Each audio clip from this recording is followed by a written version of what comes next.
আসসালামু আলাইকুম। HSC batch 2025 সকলকে আজকের মার্কেটিং সেকেন্ড পেপারের বেসিক ক্লাসে স্বাগত। আজকে আমরা দ্বিতীয় পত্রের, আবারও বলছি, আজকে আমরা দ্বিতীয় পত্রের এ টু জেড যা আছে সকল অধ্যায়ের বেসিক শিখব। সবাই আমরা একটু কষ্ট করে ফ্রেন্ডদের মেনশন করে দেই এবং ক্লাসটি শেয়ার করে দেই। আজকে আমরা ক্লাস শেষে একটা পিডিএফ দিয়ে দিব। আবারও বলছি, ক্লাস শেষে একটা পিডিএফ দিয়ে দেওয়া হবে। সবাই একটু দেরি না করে দ্রুত যুক্ত হয়ে যাব। আশা করি আপনাদের ফার্স্ট পেপার পরীক্ষা ভালো হয়েছে। ইনশাল্লাহ আজকে আমরা সেকেন্ড পেপারটা শেষ হয়ে যাব। হ্যাঁ, আমরা আজকে সেকেন্ড পেপারটাও শেষ করে দিব ইনশাল্লাহ।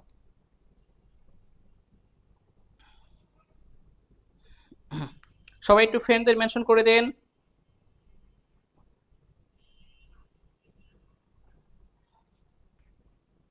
আজকে আমরা সেকেন্ড পেপারে যে অধ্যায়গুলো আছে সেই অধ্যায়গুলো আমরা দেখব।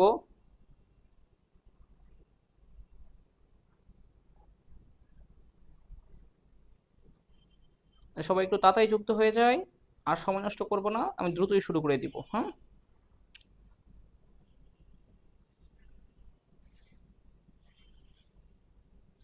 আচ্ছা।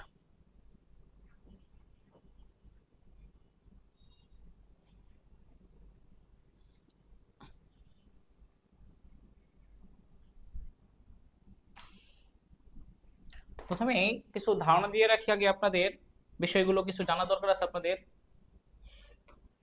যেমন আপনাদের মার্কেটিং দ্বিতীয় পত্রে, আবারও দেখেন সবাই আস্তে আস্তে আমরা একটু আলোচনা করি গুরুত্বপূর্ণ বিষয়।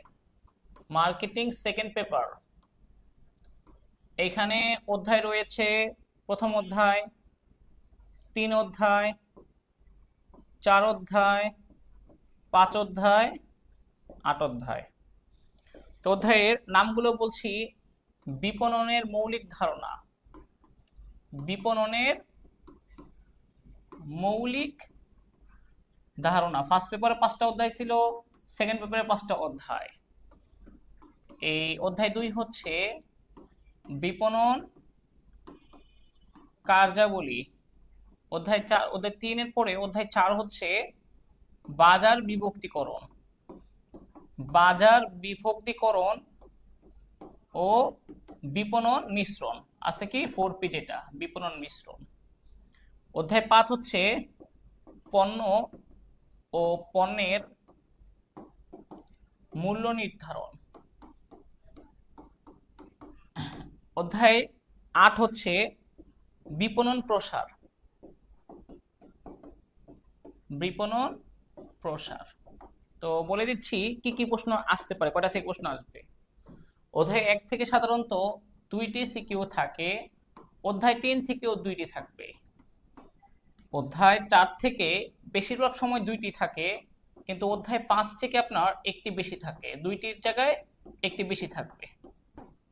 ঠিক আছে, 3টি থাকার সম্ভাবনা বেশি, কারণ এখানে ম্যাথও আছে।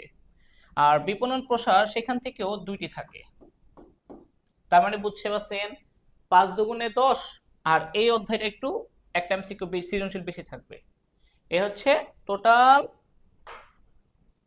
আপনাদের বিপণনের যে 5টি অধ্যায় আছে, তার মধ্যে কোন অধ্যায় থেকে কয়টা সৃজনশীল আসতে পারে। সবাই একটু কষ্ট করে আরেকটু শেয়ার করে দেই এবং ফ্রেন্ডদের মেনশন করে দেই। সবাই একটু ক্লাসটা আরেকটু শেয়ার করে দেই।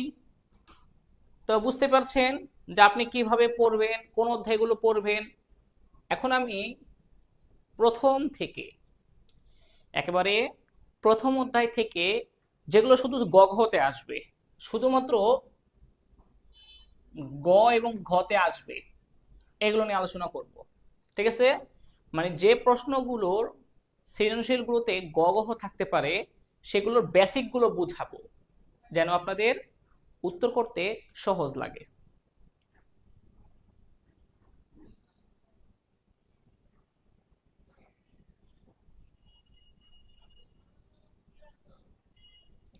ওই বিপণন প্রসার হচ্ছে 5টা জিনিস, বিপণন প্রসারের 5টা বিষয়। যে আমি একটু সংক্ষেপে আলোচনা করি 1 মিনিট, তারপর আমি ফুল ডিটেলসে বলা শুরু করব। বিপণনের মৌলিক ধারণা, এখান থেকে কি প্রশ্ন থাকবে?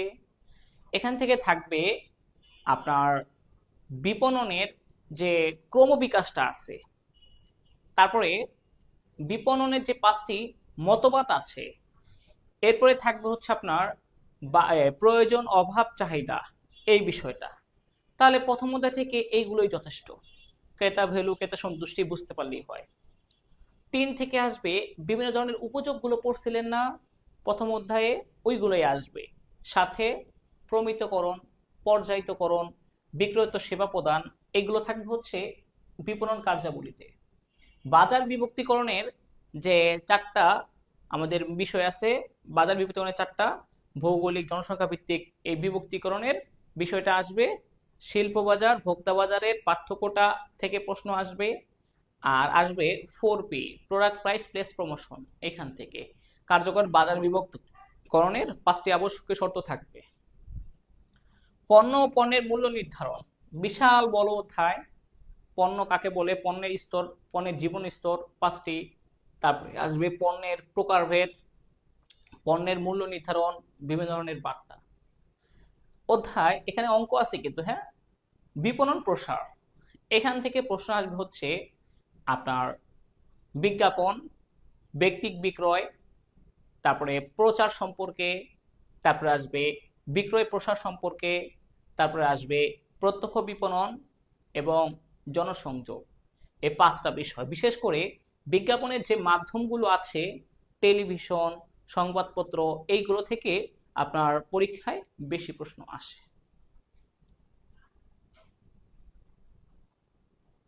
ওকে, তাহলে আমরা এবার পড়াশোনা শুরু করি। অনেক কথা বলছি আজকে, আজকে 30-30 হয়েছে, আলহামদুলিল্লাহ, ভেরি গুড। তো এত কথা না বলে, অনেক কথা বলছি, পোলাপানা যুক্ত হয়ে গেছে, সময় নয় যেহেতু আর নষ্ট করবো না সময়।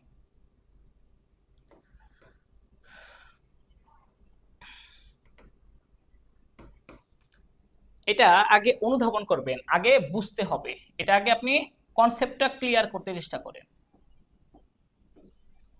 এখান থেকে এইটুকু জায়গা থেকে প্রশ্ন আসবে কিনা, 100% আসবে। এমসিকিউ বা সিকিউ 100% আসবে এইটুকু অংশ থেকে। আচ্ছা,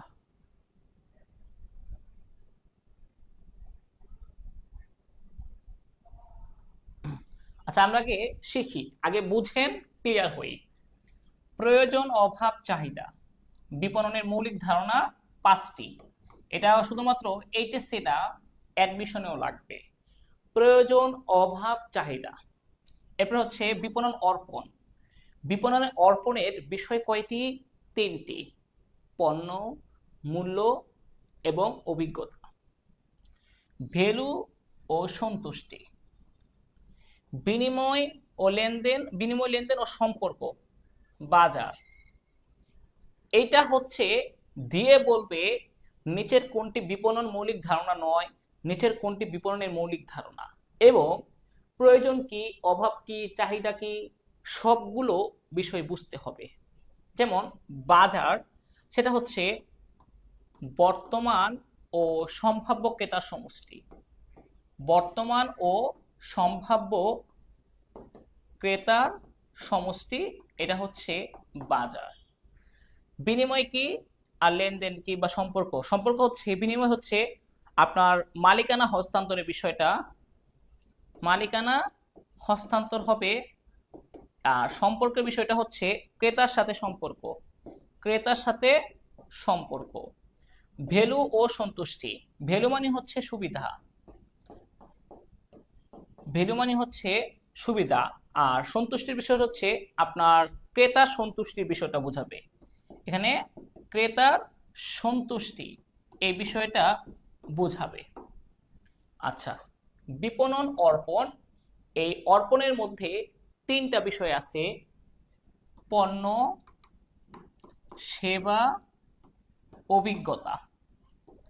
তো পণ্য হচ্ছে দৃশ্যমান, সেবা হচ্ছে অদৃশ্যমান, আর অভিজ্ঞতা হচ্ছে বাস্তব জ্ঞান, কাজের বাস্তব জ্ঞান।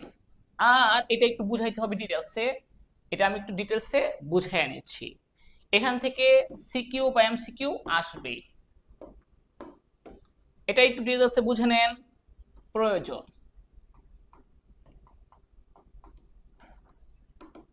অভাব, চাহিদা। একটু বিষয়টা বলি, বুঝায় নেই, তারপরে আপনাদের বুঝতে সুবিধা হবে। কোনো কিছু থেকে নিজেকে বঞ্চিত মনে করা, কোনো কিছু থেকে, নোট করে রাখেন, নিজেকে বঞ্চিত মনে করা।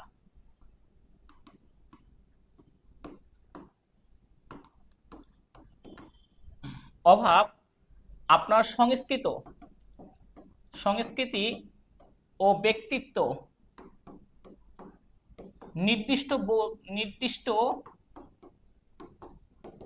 বস্তুর দিক নির্দেশনা করবে, নির্দিষ্ট বস্তুর দিক নির্দেশনা করবে, দিক নির্দেশনা। চাহিদা হচ্ছে অভাব প্লাস ক্রয়ের সামর্থ্য ও ইচ্ছা, এই তিনটা বিষয় থাকা লাগবে, শর্ত এটা। চাহিদা শর্ত হচ্ছে তিনটি: অভাব, ক্রয়ের সামর্থ্য এবং ইচ্ছা। একটু আমি বলি ডিটেলসে।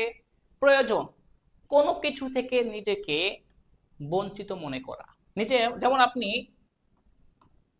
খাদ্য থেকে মানে ক্ষুধা নিজেকে বঞ্চিত মনে করছেন, বস্ত্র থেকে নিজেকে বঞ্চিত মনে করছেন, বা নিজেকে সঙ্গীহীন মনে করছেন, নিঃসঙ্গ, আপনি একা এটা মনে করছেন। ওকে, এটা হচ্ছে আপনার প্রয়োজন। ক্ষুধা, বস্ত্র, সঙ্গীহীন, নিজেকে একা মনে করতেছেন, বা আপনি গাড়ি চলা থেকে নিজেকে বঞ্চিত মনে করতেছেন। আচ্ছা, অভাব আপনার সংস্কৃতি, আপনার ব্যক্তিত্ব, এই যে প্রয়োজনটাকে একটা বস্তুর দিকে নির্দেশনা করে, প্রয়োজনকে একটা বস্তুর দিকে নির্দেশনা করে। যেমন ক্ষুধা লাগলে বাঙালিরা কি পছন্দ করে? আগেই ভাত। বস্ত্র, এই জন্য কি ছেলেদের ক্ষেত্রে শার্ট তারা পছন্দ করে আগে। সঙ্গীহীনের জন্য আপনার একজন ভালো লোক হইলে বা কথা বলার জন্য লোক থাকলে তাহলে আপনি কথা বলতে পারবেন। প্রিয়তমা, এই যে ক্ষুধা লাগলে ভাতের কথা মনে হয়, বস্ত্রের কথা, শার্টের কথা মনে হয়, নিঃসঙ্গটাকে কাটানোর জন্য আপনার প্রিয়তমার কথা মনে হয়, এই বিষয়গুলো হচ্ছে অভাব। আর চাহিদা কি জিনিস? অভাব যখন ক্রয়ের সামর্থ্য ইচ্ছা দ্বারা শর্ত পূরণ করে। ভাত কেনার সামর্থ্য আছে, তাই আপনার সেটা চাহিদা হবে। শার্ট কেনার সামর্থ্য আছে, তাহলে সেটা চাহিদা হবে। প্রিয়তমাকে চালানোর সামর্থ্য আছে, দেখা যাচ্ছে আপনার টাকা পয়সা নাই, আপনি বিয়ে করতে পারছেন না, এটা আপনার কি হবে না? চাহিদা হবে না।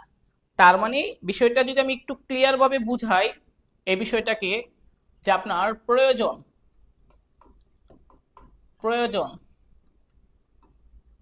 ক্ষুধা, প্রয়োজন হচ্ছে বস্ত্র, গাড়িতে চলার বিষয়, এগুলো হচ্ছে আমাদের প্রয়োজন। আমাদের অভাব, প্রয়োজনের পরে হচ্ছে আমাদের যেটা অভাবে রূপান্তর হবে, এগুলো কিন্তু আসবে পরীক্ষায়। অভাব সংস্কৃত ব্যক্তিত্ব দ্বারা, যেমন ক্ষুধাটাকে আপনার ভাতের কথা মনে করিয়ে দেয়, বস্ত্রটাকে আপনার শার্টের কথা বা লুঙ্গির কথা মনে করিয়ে দেয় বা শাড়ির কথা মনে করায়, গাড়ি আপনার দেখা গেছে মার্সিডিজ কারের কথা মনে করায়, আমার যে একটা মার্সিডিজ কার থাকতো। ওকে, এরপর একটা দেখেন আপনার চাহিদা বিষয়টা কি? ভাত ক্রয়ের সামর্থ্য আছে কিনা, আপনার সামর্থ্য, ইচ্ছা, এগুলো আছে কিনা। যদি থাকে সেটা চাহিদা হবে। শার্ট, শাড়ি, এগুলো কেনার সামর্থ্য আছে কিনা। যদি সামর্থ্য প্লাস ইচ্ছা থাকে তাহলে সেটা চাহিদা হবে। মার্সিডিজ গাড়ি কেনার সামর্থ্য আপনার আছে কিনা, সামর্থ্য প্লাস ইচ্ছা, আপনার ইচ্ছা আছে কিন্তু আপনার ধরেন সামর্থ্য নাই, কোটি কোটি টাকা নাই, তাহলে সেটা আবার চাহিদা হইতে পারবে না। তা মার্সিডিজ গাড়ি আপনার অভাব, চাহিদা হবে না। তার মানে চাহিদা হচ্ছে অভাব, তার সাথে ক্রয়ের সামর্থ্য এবং ইচ্ছা। আর প্রয়োজন হচ্ছে আপনি নিজেকে কোনো কিছু থেকে বঞ্চিত মনে করছেন। আর অভাব, এটা হচ্ছে প্রয়োজনটাকে আপনার নির্দিষ্ট বস্তুর দিক নির্দেশনা করে। ক্ষুধা লাগলে আমরা ভাতের কথা মনে করি, আমেরিকার মানুষরা তারা মনে করে ফাস্টফুডের কথা, আবার মিশরের মানুষরা রুটির কথা মনে করতে পারে। এই যে আমাদের সংস্কৃতি এবং ব্যক্তিত্ব দ্বারা কোনো বস্তুর দিক নির্দেশনা করে, সেটা হচ্ছে অভাব। তো এক কথায় বললে কোনো কিছু থেকে বঞ্চিত প্রয়োজন, প্রয়োজন যখন বস্তুর দিক নির্দেশনা করবে অভাব। আমার সেই বস্তুটা কেনার সামর্থ্য ইচ্ছা আছে কিনা, যদি থাকে চাহিদা হবে, না থাকলে চাহিদা হবে না। ক্লিয়ার?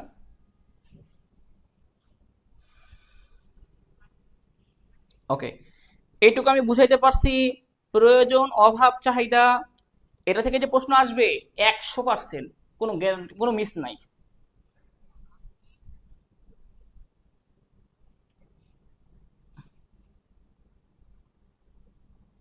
ওকে, একটু ফাস্ট পড়াবো, ঠিক আছে? আবার ফাস্ট পড়লে আবার অনেকে আছে দুর্বল শিক্ষার্থী, তাদের জন্য একটু কষ্ট হয়ে যাবে। আচ্ছা, ওকে, একদম ক্লিয়ার।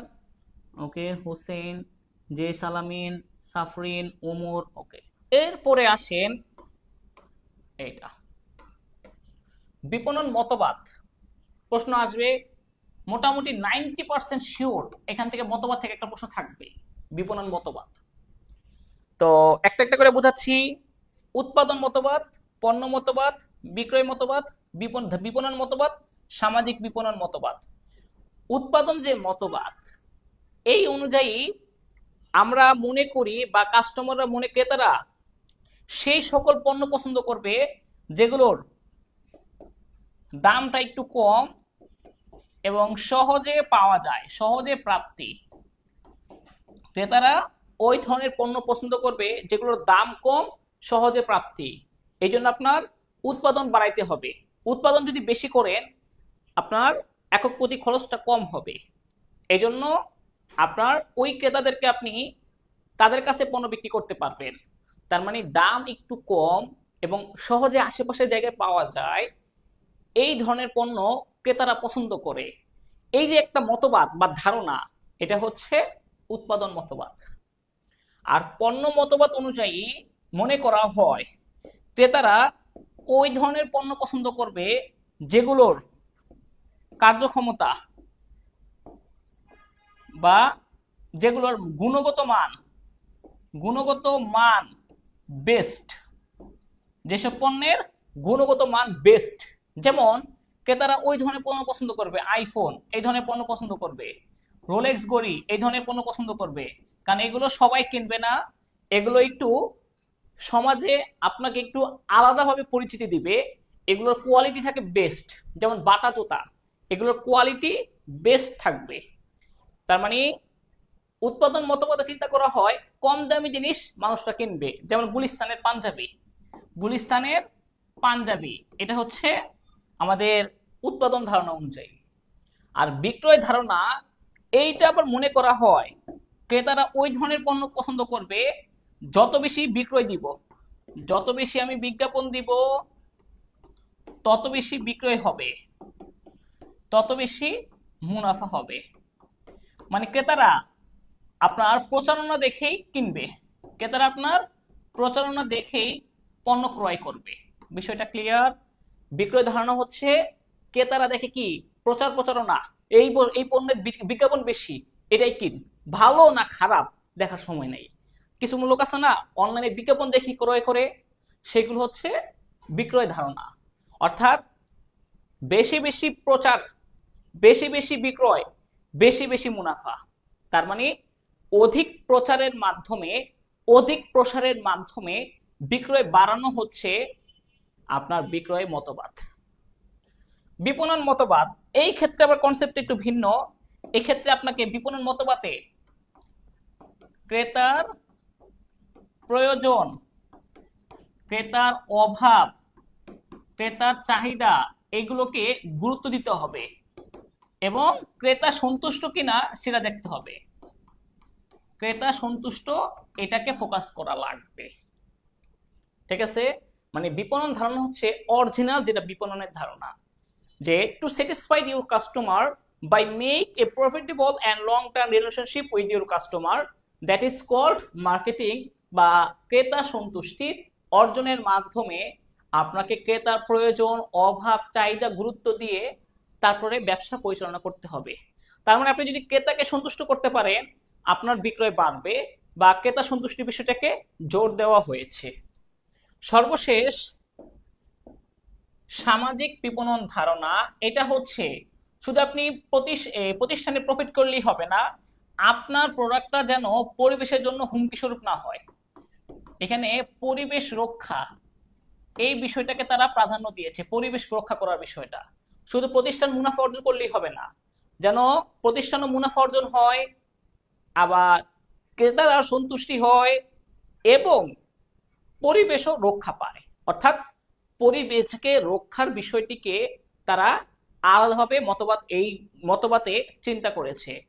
তারা এই যে 5টা বিপণন মতবাদ, নাম্বার 1 উৎপাদন মতবাদ, এই ধারণা অনুযায়ী আপনার ক্রেতারা ওই সকল পণ্য পছন্দ করবে যেগুলোর দাম কম, যেগুলো সহজে পাওয়া যায়।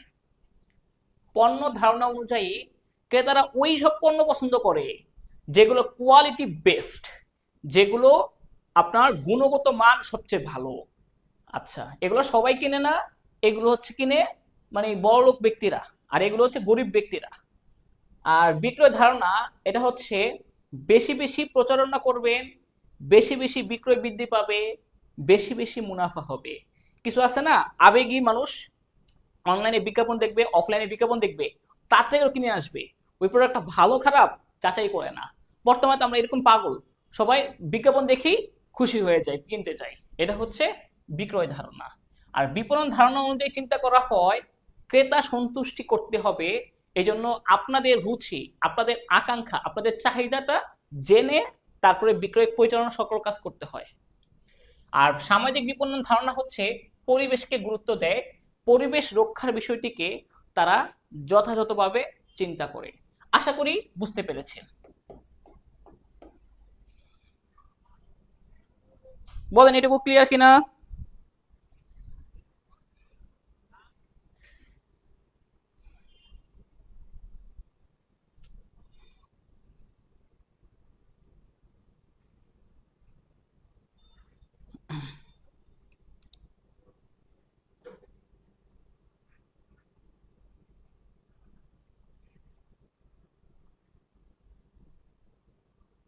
ওকে,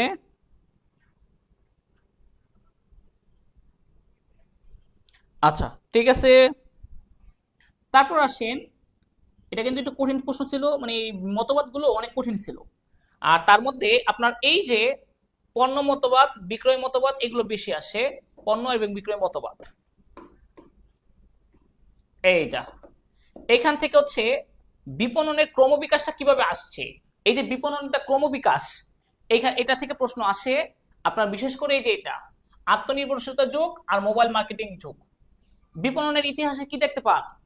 প্রথমত মানুষ গুহায় বসবাস করত, প্রথমত মানুষ দলবদ্ধ হয়ে বসবাস করত, পশু পাখি শিকার করে তারা জীবন ধারণ করত।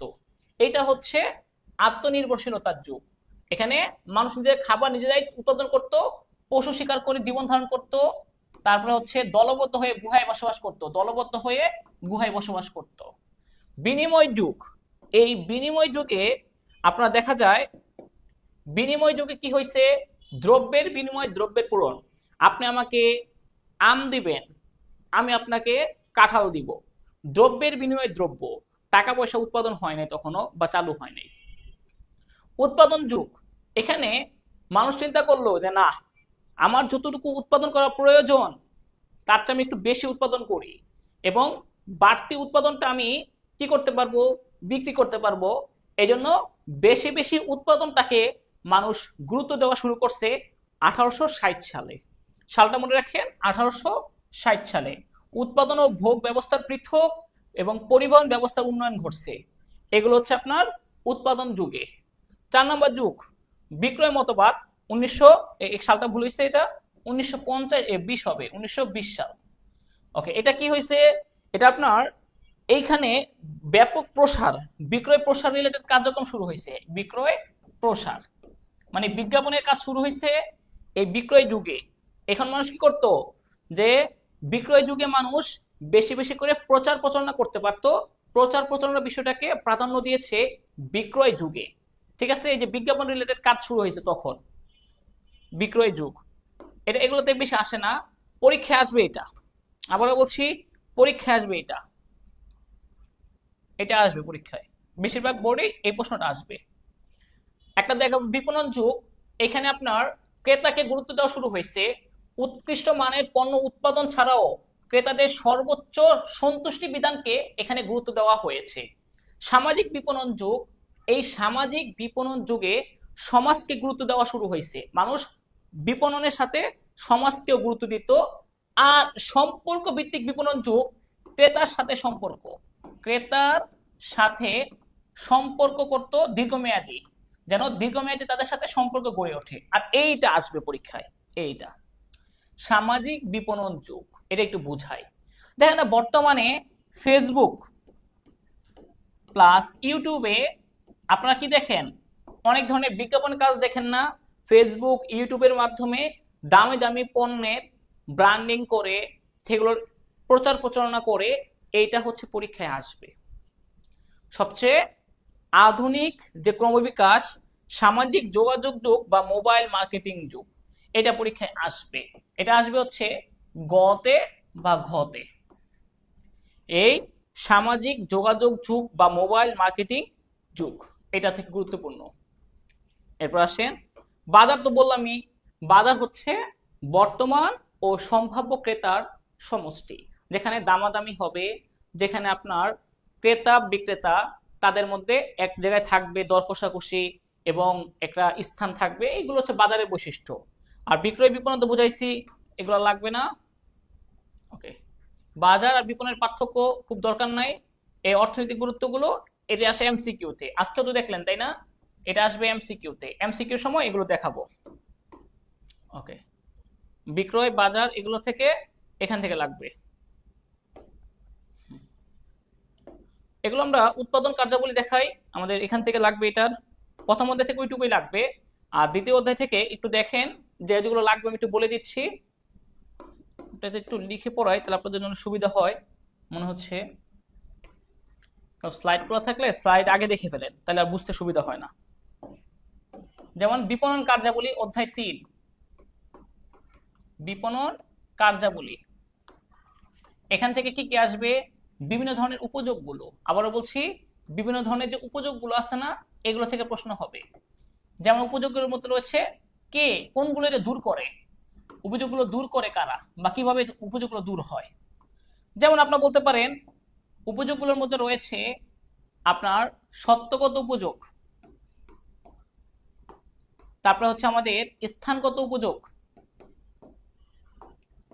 তারপর হচ্ছে আমাদের সময়গত উপযোগ, এগুলো পরীক্ষায় এবারও আসবে, এই পরীক্ষায়ও এগুলো থাকবে, এগুলো মিস নাই।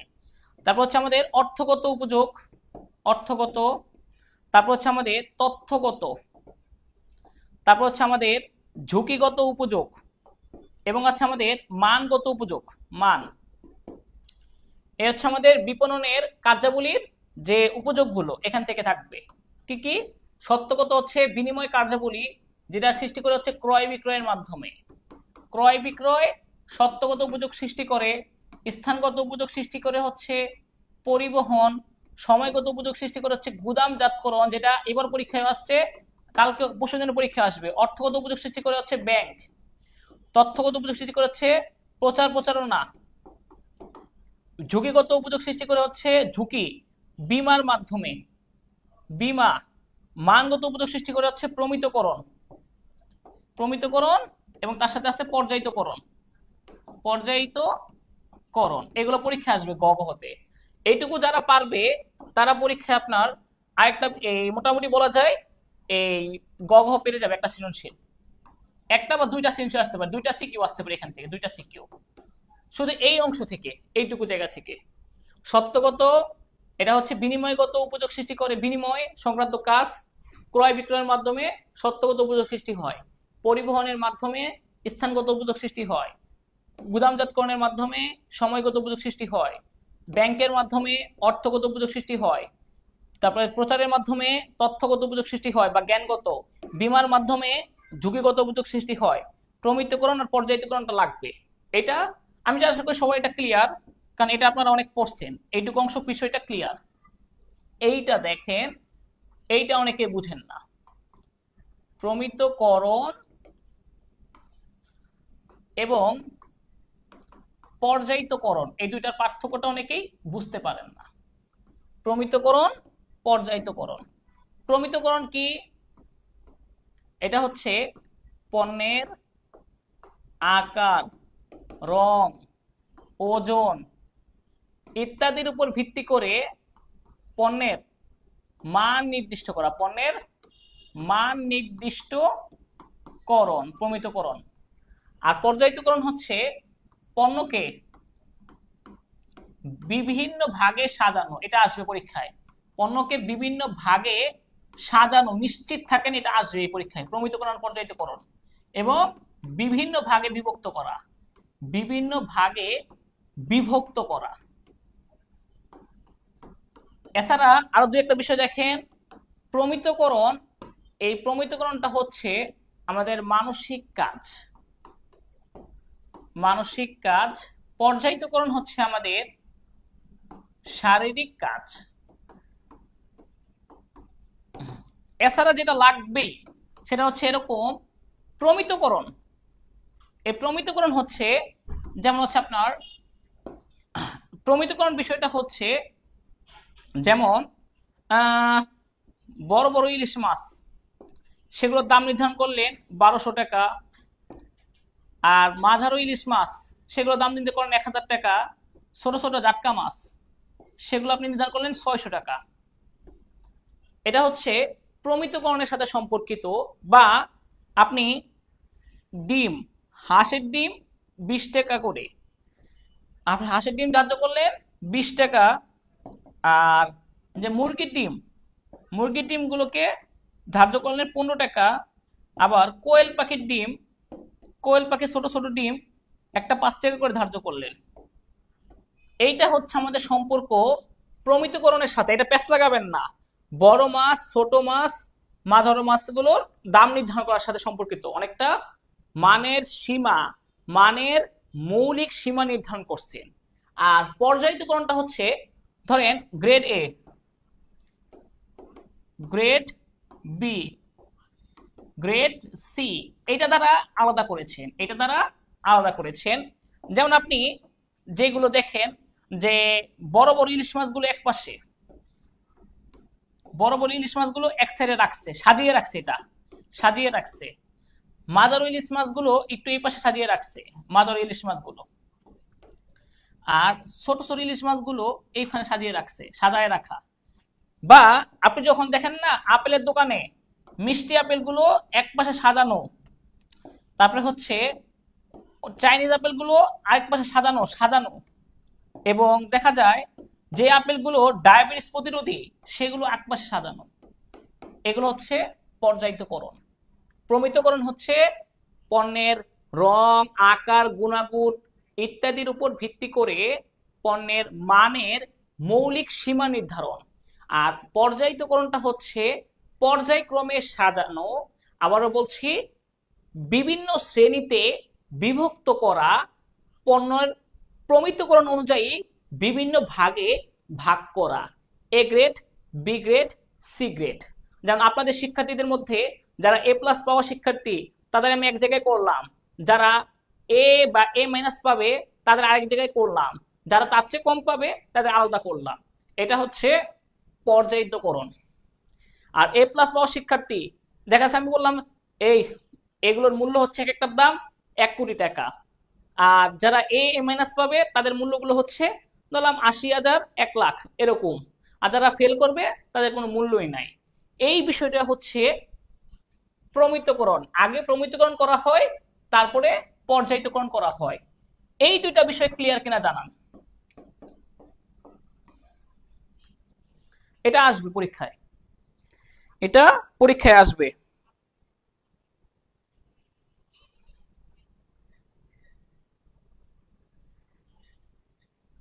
এটা পরীক্ষায় আসার মতো উপযোগী একটা প্রশ্ন। আবারও বলছি, প্রমিতকরণ আর পর্যায়িতকরণ।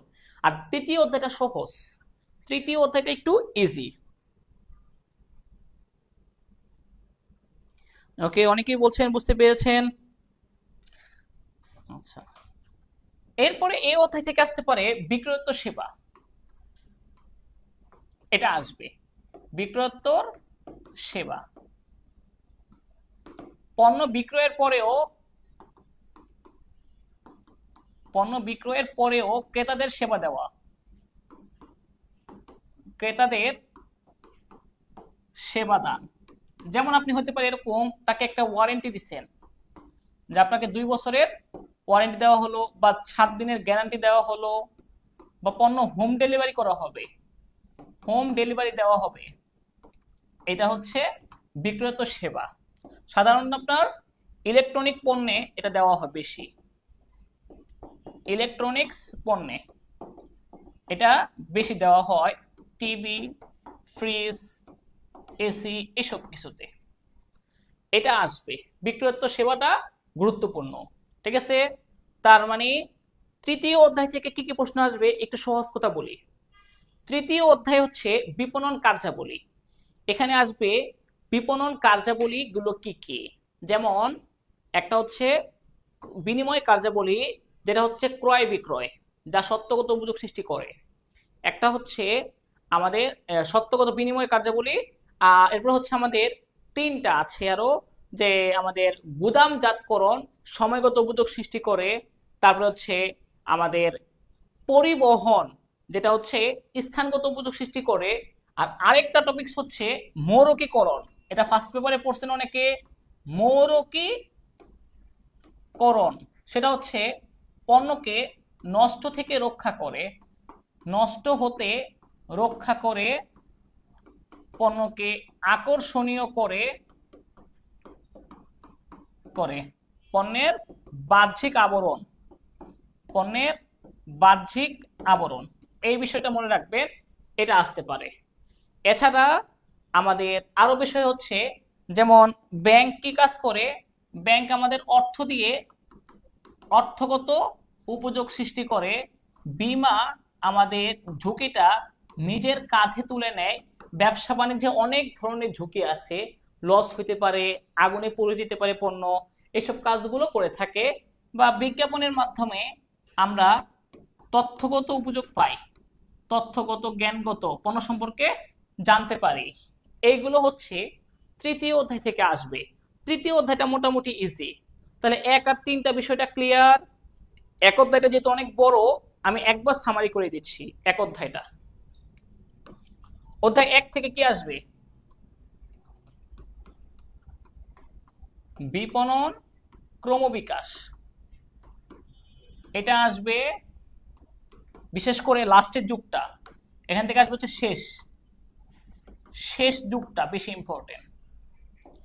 এরপরে হচ্ছে আমাদের আসবে বিপণন মতবাদ। এখান থেকে আপনার থাকবে লাস্ট বিশেষ করে যে হচ্ছে পণ্য মতবাদ, উৎপাদন মতবাদ, বিপণন মতবাদ, এই 3টা।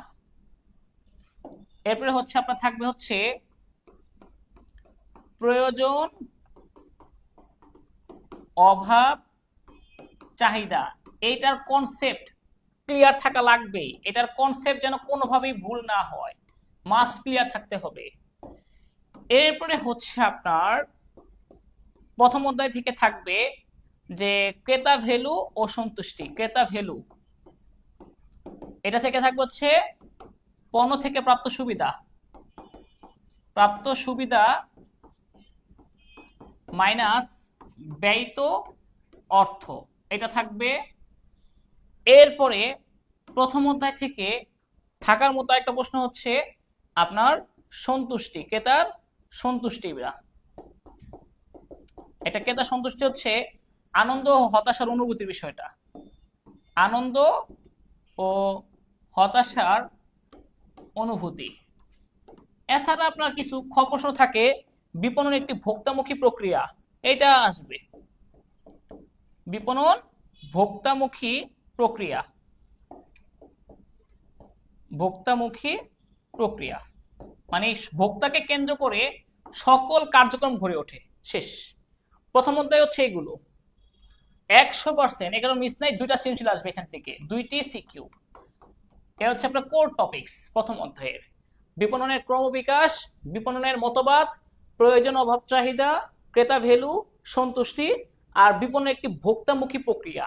ভোক্তাকে কেন্দ্র করে তাকে সকল কার্যক্রম পরিচালিত হয়। আবারও বলছি, ভোক্তাকে কেন্দ্র করে সকল কার্যক্রম পরিচালিত হয়, এটা আসবে।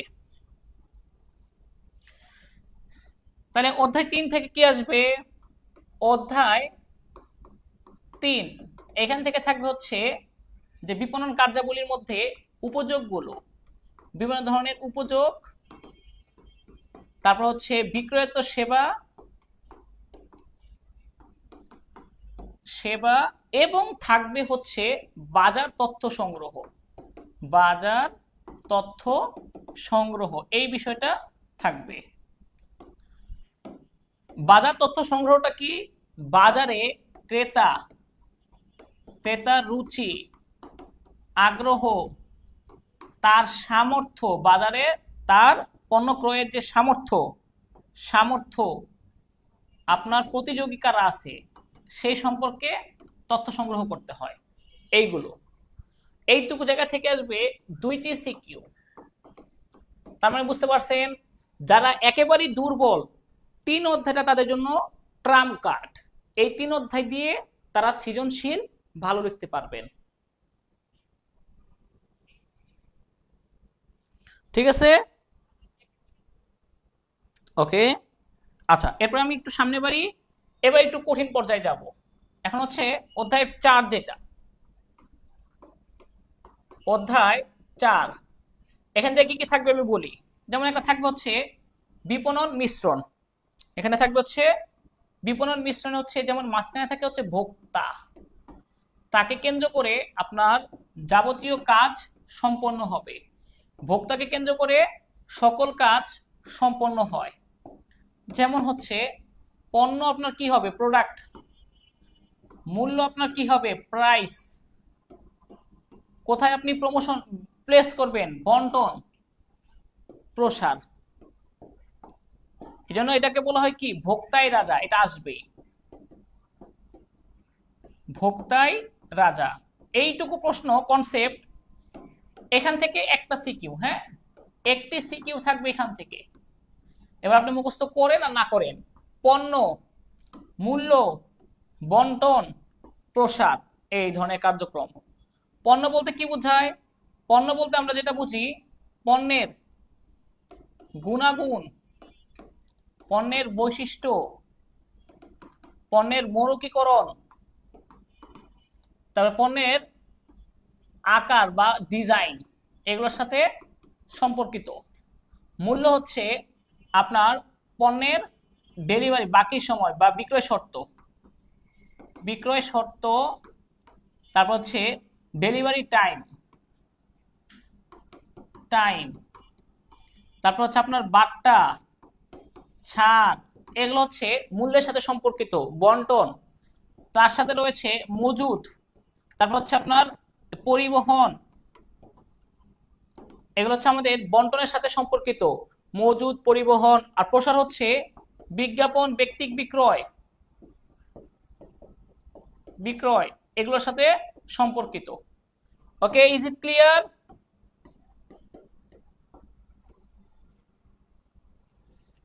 এটা কি ক্লিয়ার কিনা জানান, এইটুকু মুখস্থ হয়েছে কিনা। একটা সিকিউ ছিল, এখান থেকে কমন পাবেন। আমাদের বিপণন মিশ্রণ, তার ধারণা প্রথম দিয়েছেন নেইল এইচ বোর্ডেন।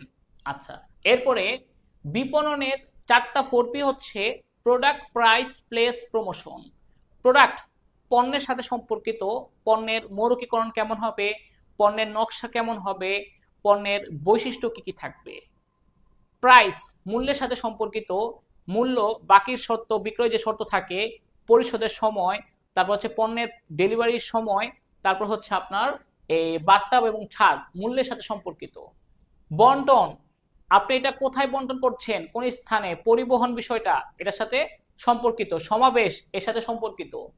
আর প্রসার, বিজ্ঞাপন, ব্যক্তিক বিক্রয় প্রসার, জনসংযোগ, এগুলোর সাথে সম্পর্কিত হচ্ছে আমাদের এই প্রসার রিলেটেড কার্যক্রম। ভোক্তাই রাজা, এর কনসেপ্টের মূল বিষয় কি? বিপণনের সকল কাজ ভোক্তার প্রয়োজন, অভাব, চাহিদা এইটার উপর ভিত্তি করে পরিচালিত হয়। এজন্য বিপণনের কেন্দ্রবিন্দুতে থাকে হচ্ছে ভোক্তা। বিপণনের কেন্দ্রবিন্দুতে থাকে হচ্ছে ভোক্তা। এটা খুব গুরুত্বপূর্ণ একটা বিষয়। প্রসার হচ্ছে বিজ্ঞাপন রিলেটেড কাজ, প্রসার হচ্ছে প্রমোশন রিলেটেড কাজ। ওকে, তারপরে আসেন এই অধ্যায় 4 থেকে আমাদের আরো গুরুত্বপূর্ণ টপিকস হচ্ছে বাজার। এটা থেকে প্রশ্ন আসবে, বাজার কয় ধরনের? এটা থেকে প্রশ্ন আসবে, বাজার। বাজার হচ্ছে আমাদের দুই প্রকার, একটা হচ্ছে ভোক্তা বাজার, একটা হচ্ছে শিল্প বাজার। এখান থেকে প্রশ্ন আসবে, হ্যাঁ, গ গ হ। বাজার কয় প্রকার? দুই প্রকার, একটা হচ্ছে ভোক্তা বাজার, একটা হচ্ছে শিল্প বাজার। ভোক্তা বাজার হচ্ছে ভোগের উদ্দেশ্যে ক্রয় করে, ভোগের উদ্দেশ্যে। আর শিল্প বাজার হচ্ছে ওই আপনাদের শিখাইছি আগেও, পুনরায় উৎপাদন করার উদ্দেশ্যে। ভোক্তা বাজারে ক্রেতার সংখ্যা প্রচুর, অনেক বেশি। আর শিল্প বাজারে ক্রেতার সংখ্যা কম, ক্রেতার সংখ্যা কম। আচ্ছা, ভোক্তা বাজারে পণ্য সম্পর্কে জ্ঞান কম থাকে, আর শিল্প বাজারে পণ্য সম্পর্কে একটু জ্ঞান বেশি থাকে। ভোক্তা বাজারে ক্রেতারা অল্প পরিমাণে ক্রয় করে, অল্প পরিমাণে, কারণ আমাদের তো বেশি দরকার নাই। আর শিল্প বাজার ক্রেতারা বেশি পরিমাণ পণ্য ক্রয়, বেশি পরিমাণে ক্রয় করে। ভোক্তা বাজারে ক্রেতাদের আপনার দেখা যায় ঘন ঘন ক্রয় করে, তারা ঘন ঘন ক্রয়, প্রতিদিনই ক্রয়। আর তারা মাঝে মাঝে ক্রয়, মানে ক্রয়ের ঘনত্ব কম, মাঝে মাঝে ক্রয় করে আনে। ওকে, এটা আসবে আপনার ভোক্তা বাজার ভোগের উদ্দেশ্যে ক্রয় করে, শিল্প বাজার পুনরায় উৎপাদন পুনঃবিক্রয়ের উদ্দেশ্যে ক্রয় করে। আর ভোক্তা বাজার, এই যে ভোক্তা বাজার, সেটা হচ্ছে আমরা হচ্ছে ভোগ্য পণ্য ক্রয় করি। আর শিল্প বাজারের সদস্য 4টা, কি কি? উৎপাদকের বাজার, পাইকারি উৎপাদনের বাজার, তারপর হচ্ছে ব্যবসায়ী সরকারি, যেটা সরকারি প্রতিষ্ঠানের বাজার, প্রাতিষ্ঠানিক বাজার। একটা হচ্ছে সরকারি বাজার আর প্রাতিষ্ঠানিক বাজার। এই 4 ধরনের বাজারের প্রকারভেদটা রয়েছে। আমি একটু দেখাচ্ছি। আচ্ছা, এটা লাগবে না, এটা সৃজনশীলে গগতে যেটা বেশি আসে না। আমি একটু যেটা আসে সেটা কি, বাজার বিভক্তিকরণ। কারণ এমসিকিউর সময় এটা বিভক্ত করে দেখাবো, বাজার বিভক্তিকরণ। বাজার বিভক্তিকরণ কি করে? ক্রেতাদেরকে বিভিন্ন ভাগে ভাগ করে, ক্রেতাদের বিভিন্ন ভাগে বিভক্ত করে। বাজার বিভক্তিকরণ কি করে? ক্রেতাদেরকে বিভিন্ন ভাগে বিভক্তি করে। নাম্বার 1, একটা হচ্ছে জনসংখ্যা ভিত্তিক বিভক্তিকরণ, জনসংখ্যা। একটা হচ্ছে ভৌগোলিক বিভক্তিকরণ, ভৌগোলিক বিভক্তিকরণ।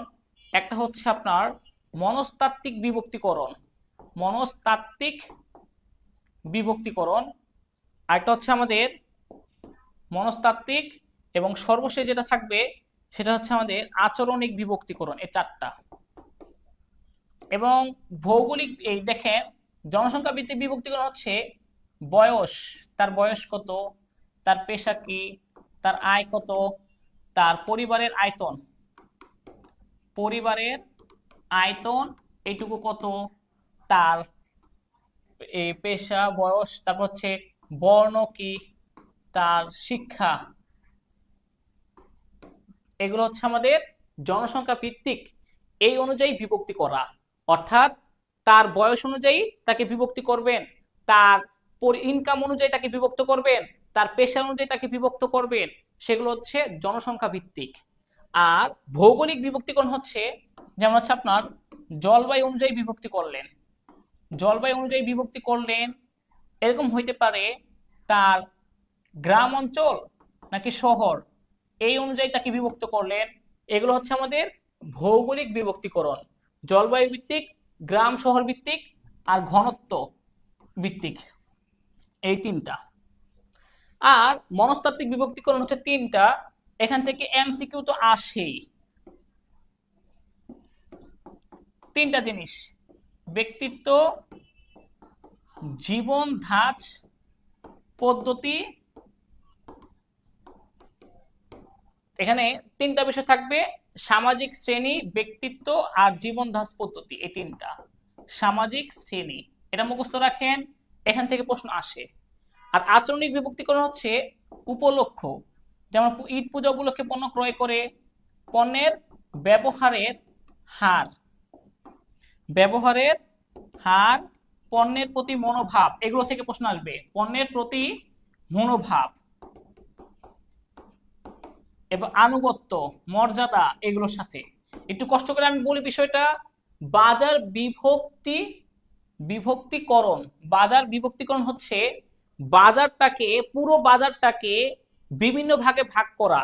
ধরেন আপনার অনেক এইচএসসি শিক্ষার্থী আছেন, এইচএসসি শিক্ষার্থী আছে 12,51,000।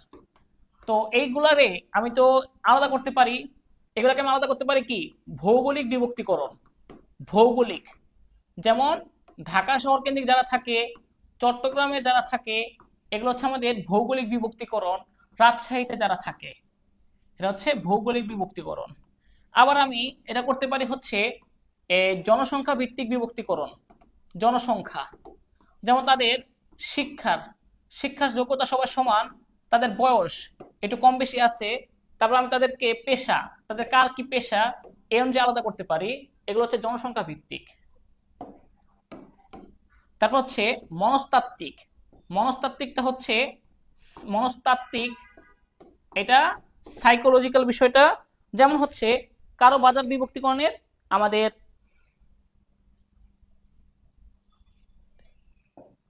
মনস্তাত্ত্বিক বিষয়টা একটু দেখেন। মনস্তাত্ত্বিক এটা হচ্ছে যেমন এক এক মানুষের ব্যক্তিত্ব, পার্সোনালিটি এক এক রকম, কারোর সাথে কারোটা মিলে না পার্সোনালিটি।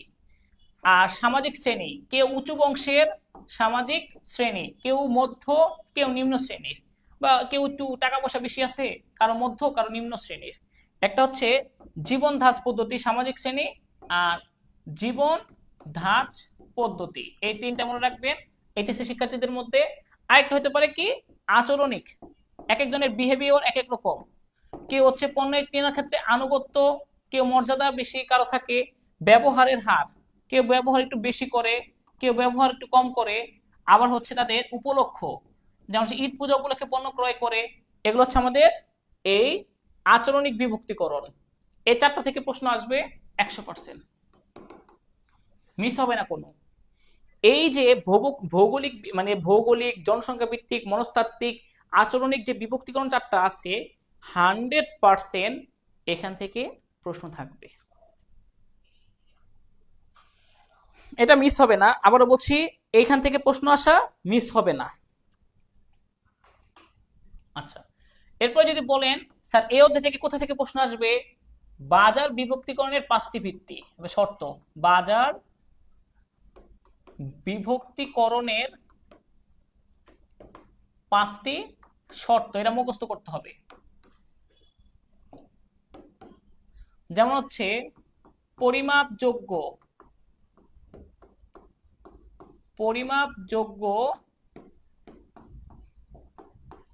প্রবেশযোগ্য, পর্যাপ্ত পৃথকীকরণ এবং কার্যোপযোগী। এই 5টা হচ্ছে আমাদের বাজার বিভক্তিকরণের 5টি শর্ত। এটা পরিমাপযোগ্য হইতে হবে, প্রবেশযোগ্য হইতে হবে, পর্যাপ্ত থাকতে হবে, পৃথকীকরণ হইতে হবে, একটার সাথে একটা কার্যোপযোগী, অ্যাকশনেবল। এই 5টা হচ্ছে বাজার বিভক্তিকরণের 5টি শর্ত। ঠিক আছে? আচ্ছা, এখান থেকে আর কোনো প্রশ্ন দরকার নাই, বাস। পঞ্চম অধ্যায়টা বিশাল বড়, তবে পঞ্চম অধ্যায় থেকে কি প্রশ্ন আসবে? পণ্যের যে শ্রেণী বিভাগ রয়েছে, ভোগ্য পণ্য, শিল্প পণ্য, এইখান থেকে প্রশ্ন আসবে ভোগ্য পণ্য, শিল্প পণ্য।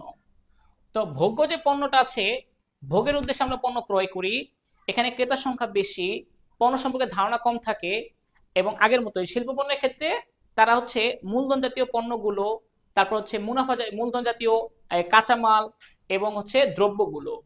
এখান থেকে যে ভোগ্য পণ্যের যে প্রকারভেদগুলো পড়াইছিলাম, সুবিধাজনক সুবিধাজনক পণ্য গতকালকে পড়াইছিলাম, শপিং পণ্য পরশুদিন, তারপরে হচ্ছে বিশিষ্ট পণ্য এবং অযাচিত পণ্য, এগুলো থেকে প্রশ্ন আসবে। হ্যাঁ, অযাচিত। আর সুবিধাজনক পণ্যের মধ্যে রয়েছে চারটি: সরবরাহ সরবরাহ তারপর হচ্ছে আবশ্যক, জরুরি, লোভনীয়, এই চারটা। আচ্ছা, এছাড়া আর পণ্য সম্পর্কে তো পড়ানো হয়েছে, এই জন্য আর পড়ালাম না। এটা পণ্যের স্তর। পণ্যের স্তর হচ্ছে তিনটি: মৌলিক ক্রেতা ভ্যালু, প্রকৃত পণ্য এবং বর্ধিত পণ্য। প্রকৃত পণ্য, বর্ধিত পণ্য, এইটুকু লাগবে। এইটুকু দেখবেন। যেই জন্য আমি পণ্য ক্রয় করি, যেমন যোগাযোগ করার উদ্দেশ্যে মোবাইল কিনলাম, বাস্তবে পণ্যের যে আকৃতি, তার সাথে আপনার কি করা যায়, গান শোনা, ইউটিউব দেখা, এছাড়া আরো ফেসিলিটিস আছে, এক্সট্রা সুবিধা, যেটা হচ্ছে অতিরিক্ত সুবিধা। পণ্য ক্রয়ের ফলে অতিরিক্ত সুবিধা, সেটা হচ্ছে আমাদের পণ্যের স্তরের মধ্যে রয়েছে বর্ধিত পণ্য। যেমন আমরা বলতে পারি, যেমন আপনার হচ্ছে একটা ব্যাগ দিয়ে দিল আপনাকে মোবাইল কেনার সাথে, একটা হেডফোন দেওয়ার কথা ছিল না, তাও দিয়ে দিল। এইগুলো এটা হচ্ছে আমাদের মূল পণ্যের জীবন স্তর। পণ্যের তিনটি স্তর। আর পণ্যের জীবন স্তর আবার পাঁচটা। পণ্যের জীবন স্তর, এইটা থেকে প্রশ্ন আসবে। তো এখান থেকে নিশ্চিত। হ্যাঁ, 100% প্রশ্ন আসবে। তো চলেন আমি একটু সংক্ষেপে বুঝাই, এটা যেহেতু আসবে। যেমন এখানে দেখেন, ফোকাস করে, এটা আসবে পরীক্ষায়। হ্যাঁ, মিস হবে না। এটা আসবে পরীক্ষায়। যেমন উন্নয়ন,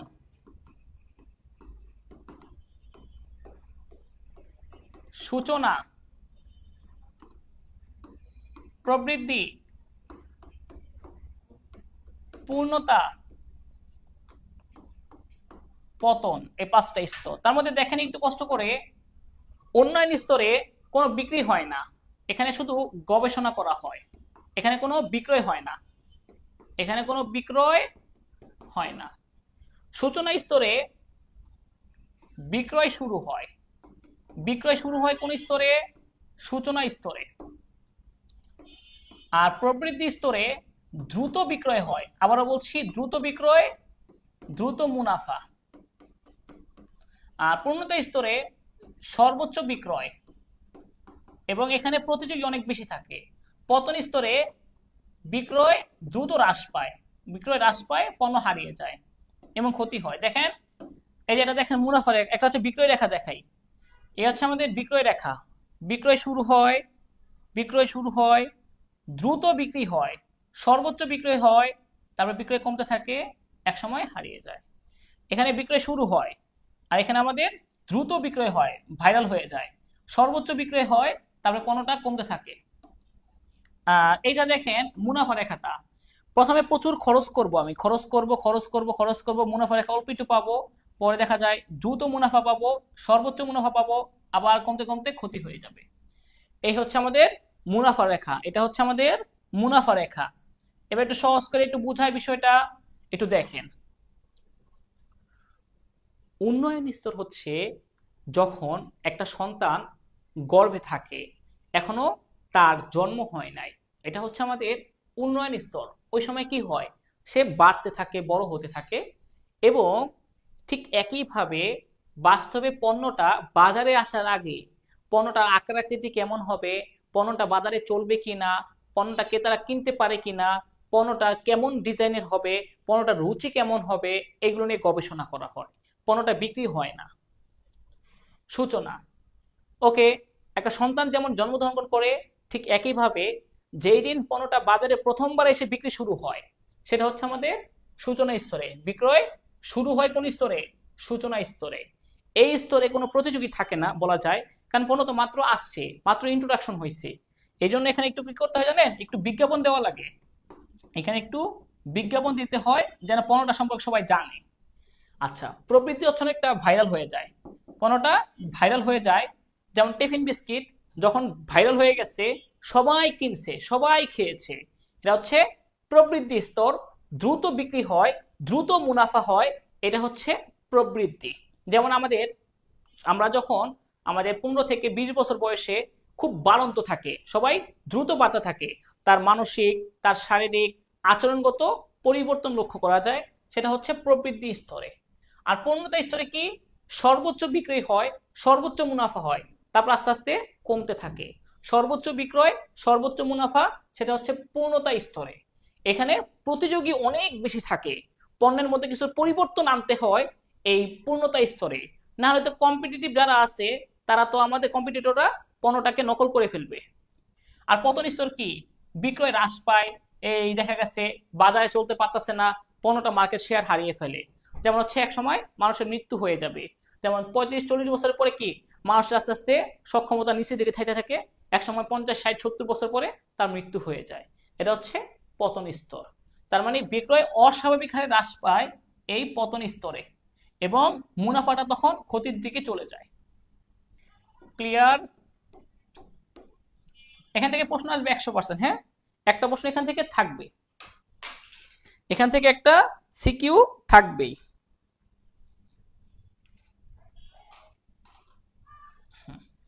আচ্ছা, এরপর হচ্ছে পণ্যের মূল্য নির্ধারণ। আপনি মূল্য নির্ধারণটা কেন করবেন? পণ্যের মূল্য নির্ধারণ, মূল্য নির্ধারণের প্রকারভেদগুলো দেখেন, পরীক্ষা যেটা আসবে এখান থেকে একটা সিকিউ আসতে পারে। মূল্য নির্ধারণের কিছু উদ্দেশ্য আছে, একটা হচ্ছে মুনাফামুখী উদ্দেশ্য, একটা বিক্রয়মুখী উদ্দেশ্য, একটা অপরিবর্তিত উদ্দেশ্য, একটা হচ্ছে আমাদের মুনাফামুখী, বিক্রয়মুখী, সাধারণ উদ্দেশ্য। মোট 4টা উদ্দেশ্য আছে।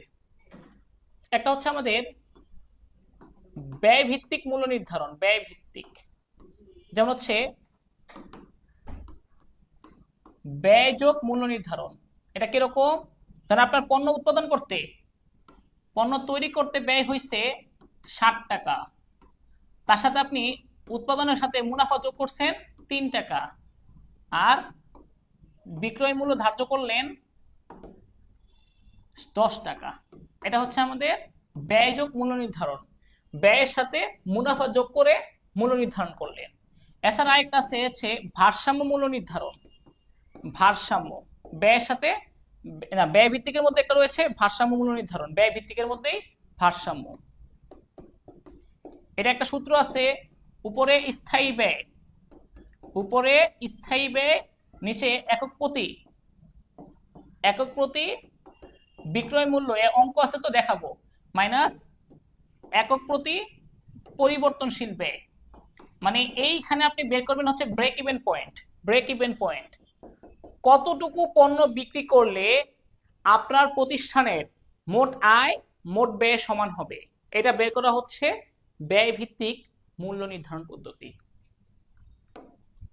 এরপর হচ্ছে 2 নম্বর মূল্য নির্ধারণের মধ্যে 2 নম্বর পদ্ধতিটা হচ্ছে প্রতিযোগিতা ভিত্তিক। প্রতিযোগিতা, আপনার যারা প্রতিযোগী আছে প্রতিযোগিতা ভিত্তিক, যেমন এ কোম্পানি, বি কোম্পানি, তারা কত টাকা করে মূল্য নির্ধারণ করছে, সে দেখা 10 টাকা করে, সে 11 টাকা করে মূল্য নির্ধারণ করছে। তার উপর ভিত্তি করে আপনি মূল্য নির্ধারণ করবেন আপনার প্রতিষ্ঠানের, যে আপনি নির্ধারণ করলেন 10.50 টাকা। এটা হচ্ছে প্রতিযোগিতা ভিত্তিক। এরপর হচ্ছে একটা ভ্যালু ভিত্তিক মূল্য নির্ধারণ পদ্ধতি।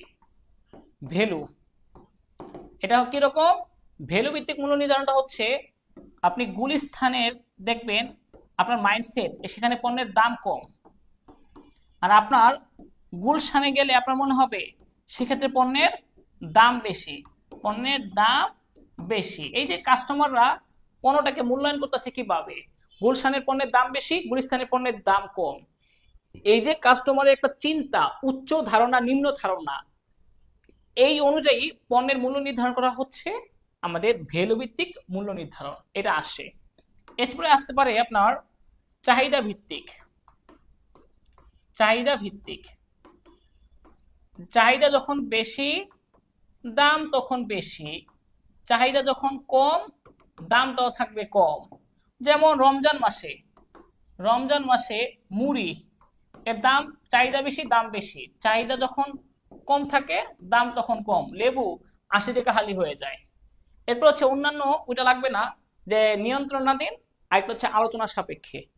এছাড়া লাগবে বাট্টার বিষয়টা, ওইটা এমসিকিউর জন্য ইম্পর্টেন্ট বেশি, এই জন্য ওটা দেখাবো না ডিরেক্ট, আপনাদের তো স্যার আবার করাবে, এই জন্য অষ্টম অধ্যায় চলে যাচ্ছি। অষ্টম অধ্যায় 5টা বিষয়। বিপণন প্রসার, বিপণন প্রসার, এখান থেকে প্রশ্ন আসবে কি, 5টা যে বিষয় আছে,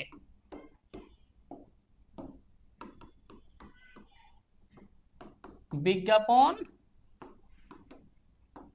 ব্যক্তিক বিক্রয়, বিক্রয় প্রসার, জনসংযোগ,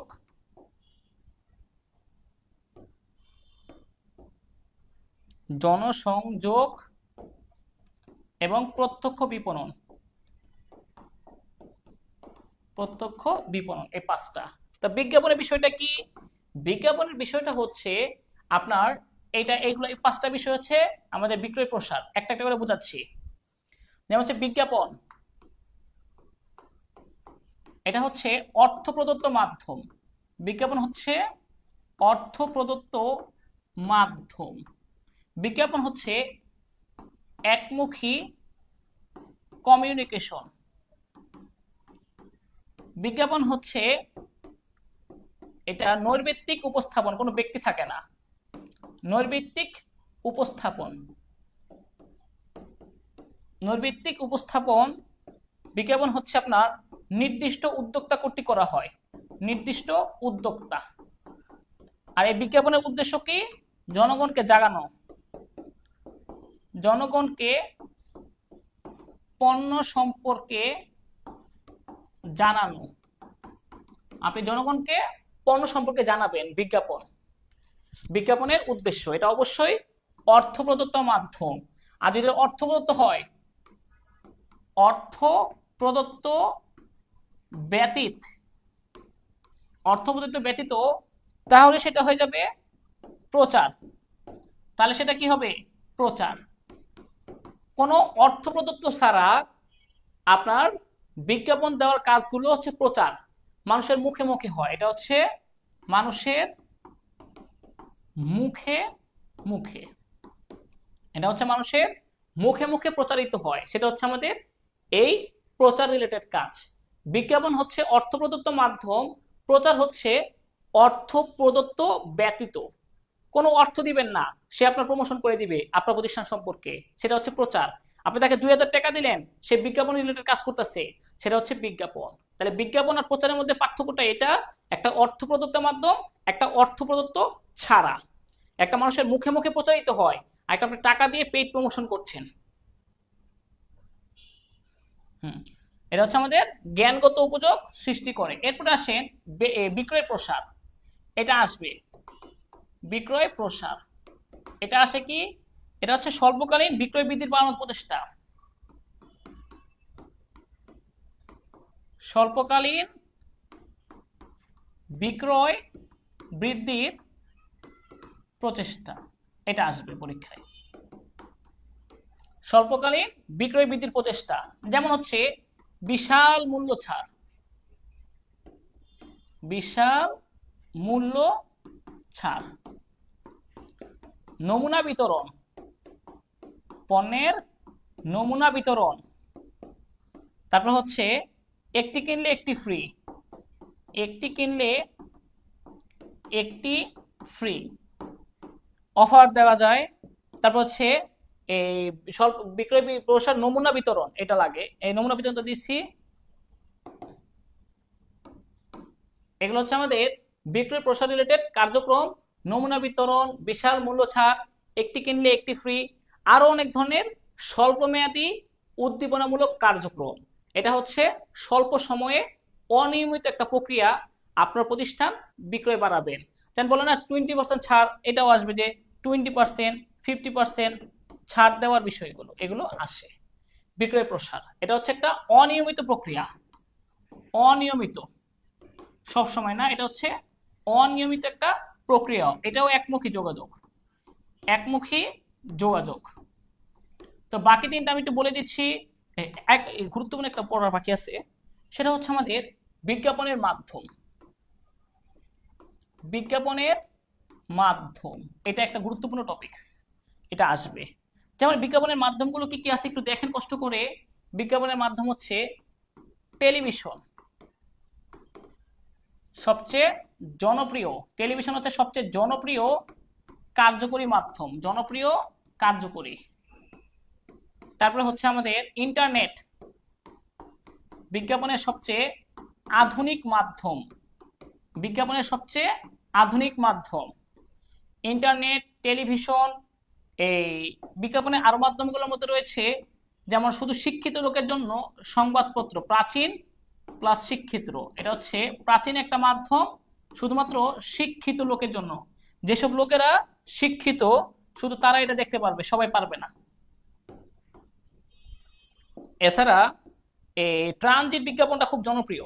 ট্রানজিট এটা হচ্ছে একটা গাড়ির পিছনে আপনি সিল লাগাই দিবেন, তারপর সেটা বিজ্ঞাপন হবে। এটা হচ্ছে গাড়ির পিছনে, গাড়ির পেছনে একটা দিয়ে দিবেন, পোস্টার লাগিয়ে দিবেন, কাজ করবে। আর সবচেয়ে খরচ বেশি হচ্ছে আকাশ বিজ্ঞাপন।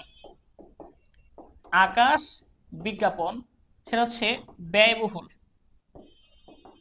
তা বিজ্ঞাপন আপনি কেন দিবেন? বিজ্ঞাপন দেওয়ার উদ্দেশ্য হচ্ছে পণ্য সম্পর্কে মানুষকে জানানো, পণ্য সম্পর্কে মানুষকে জানানো। এই জন্য আমি বিজ্ঞাপন দিব। বিজ্ঞাপন দিলে পণ্য সম্পর্কে মানুষ জানতে পারবে, পণ্য ক্রয়ে আগ্রহী হবে, পণ্য ক্রয়ে আগ্রহী হবে। ওকে, এখান থেকে এই তিনটা একটু বুঝাই দিচ্ছি সহজে। ব্যক্তিক বিক্রয় এটা হচ্ছে একজন ব্যক্তির কাছে যাবেন, যাওয়ার পরে তার সামনাসামনি এই আমাদের বিজনেস কোড প্ল্যাটফর্মটার কোর্সটা তুই ক্রয় কর, এটা খুব ভালো একটা কোর্স, স্যারেরা এটা ভালো করে পড়ায়, বা আমি যে বলতেছি আপনাকে আমরা এটা খুব ভালো করে পড়াই, আপনি আসেন, ভর্তি হন, ভালো ফিডব্যাক পাবেন, আমাদের থেকে এতজন চান্স পাইছে, এই 63 জন ঢাকা বিশ্ববিদ্যালয় চান্স পাইছে, 750 জন শিক্ষার্থী অন্য জায়গায় চান্স পাইছে, আপনি ভর্তি হন। এই যে আপনার সাথে আমি সরাসরি কমিউনিকেশন করতেছি, 1 to 1 একসাথে সরাসরি, সেটা হচ্ছে ব্যক্তিক বিক্রয়। অর্থাৎ দুইজন ব্যক্তি সামনাসামনি দাঁড়িয়ে কমিউনিকেশন করে, এতে সাথে সাথে ফিডব্যাক নেওয়া যায়। আর জনসংযোগ হচ্ছে এটা, ধরেন আমরা কিছুদিন পরে একটা কি করব, একটা অনুষ্ঠান করব, সেমিনার করব। সেমিনার করার মাধ্যমে দেখা যাবে আমাদের প্রতিষ্ঠান সম্পর্কে বিভিন্ন ধরনের শিক্ষার্থীদের ক্রেস্ট দিব, তাদের সংবর্ধনা দেওয়ার মাধ্যমে আমরা একটা প্রচার প্রচারণা করব, টিভিতে চ্যানেলে টাকা পয়সা দিয়ে নিউজ করাবো। এগুলো হচ্ছে জনসংযোগের বিষয়। এতে মানুষের মনে একটা বিশ্বস্ততা আসবে, না বিজনেস কোড প্ল্যাটফর্মটা একটা নামি দামি প্ল্যাটফর্ম এবং বিশ্বাসের জায়গা আছে। এই যে জনসংযোগ হচ্ছে একটা সেমিনারের মতো করে আয়োজন করা, এবং যে এতে কি হচ্ছে আমাদের প্রতিষ্ঠানের সুনাম বৃদ্ধি পাচ্ছে, ইতিবাচক ইমেজ তৈরি হচ্ছে, সেগুলো হচ্ছে জনসংযোগ। আর প্রত্যক্ষ বিপণনের বিষয়টা হচ্ছে আপনার, যেমন আপনাকে আমি কল দিচ্ছি, মেসেজ দিচ্ছি সবাইকে আমি, এই প্রীতম হিরো, এই তানবীর আসো, তুমি আমাদের কোর্সে ভর্তি হও।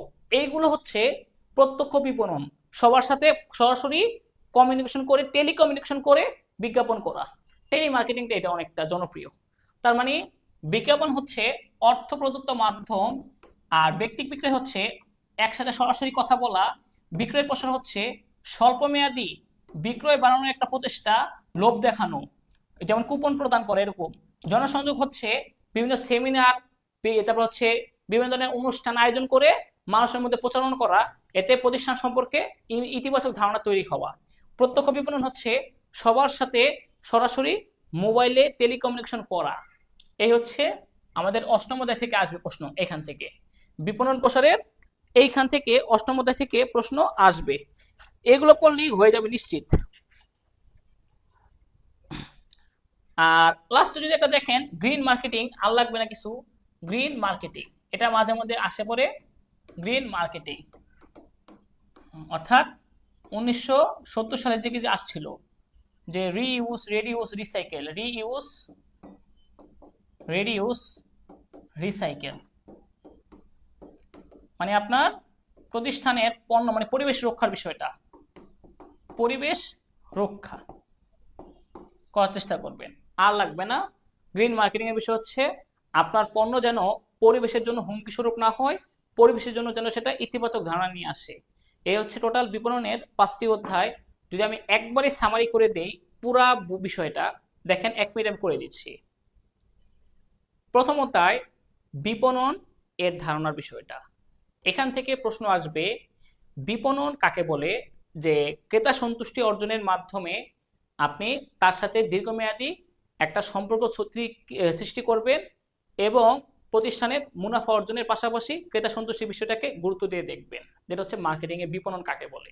এরপর হচ্ছে বিপণনের যে ক্রমবিকাশ। এখান থেকে প্রশ্ন আসবে আপনার, যেমন আত্মনির্ভরশীলতার যুগে মানুষ গুহায় বসবাস করত, পশু পাখি শিকার করে জীবন ধারণ করত। এরপরে হচ্ছে আমাদের বিনিময় যুগ, দ্রব্যের বিনিময় দ্রব্য। 3 নম্বর হচ্ছে আমাদের যে উৎপাদন যুগ, বেশি করে উৎপাদনকে গুরুত্ব দেওয়া শুরু করলো।